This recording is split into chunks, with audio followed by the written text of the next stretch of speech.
Sir BST याद ही नहीं होती है, बहुत बार पढ़ के देख लिया लेकिन समझ ही में नहीं आता है, आगे का पढ़ता हूं तो पीछे का भूल जाता हूं।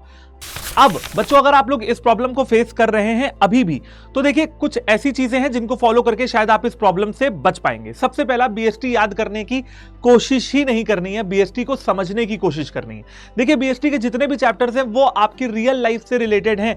अगर प्रिंसिपल्स ऑफ मैनेजमेंट को आप उठा के देख लीजिए एग्जांपल के लिए, उसमें एक प्रिंसिपल है रेम्यूनरेशन ऑफ एम्प्लॉइज। उसमें क्या कहा गया है कि भैया आपने एम्प्लॉइज को फेयर वेजेस दो। कल को बेटा आप भी नौकरी करोगे तो फेयर वेजेस चाहोगे ना, तो बस ऐसा है। आपको कुछ इस तरीके से बीएसटी पढ़ना होगा कि भाई ये सब कुछ आपके साथ चल रहा है। अगर मैनेजर है तो आप मैनेजर हो, अगर एम्प्लॉय की बात हो रही है तो आप खुद ही एक एम्प्लॉय हो, तो आपको धीरे धीरे सारी चीजें समझ में आ जाएंगी। दूसरी मेरी टिप ये रहेगी आपको कि आप अपने नोट्स बना लो। अगर स्कूल के नोट्स हैं तो उनमें कुछ एडिशन कर सकते हो और नोट्स के जरिए भी पढ़ने की कोशिश करो। मतलब बार बार रिवीजन, मल्टीपल रिवीजन बहुत काम आने वाला है। और तीसरी टिप ये रहेगी कि जैसे मान लीजिए आज आपने एक चैप्टर पढ़ लिया तो शाम को उसके 10-12 एमसीक्यू आपको लगा लेने, और अगर केस स्टडी पॉसिबल हो पाती है तो आपको 2-3 केस स्टडी भी यहाँ पे कर लेनी है। तो उससे क्या होगा, पढ़ाई की पढ़ाई हो जाएगी, समझ में भी आ जाएगा, रिवीजन का रिवीजन हो जाएगा और क्वेश्चन के क्वेश्चन भी लग जाएंगे। तो एक तीर से 4 निशाने मारोगे आप, ठीक है।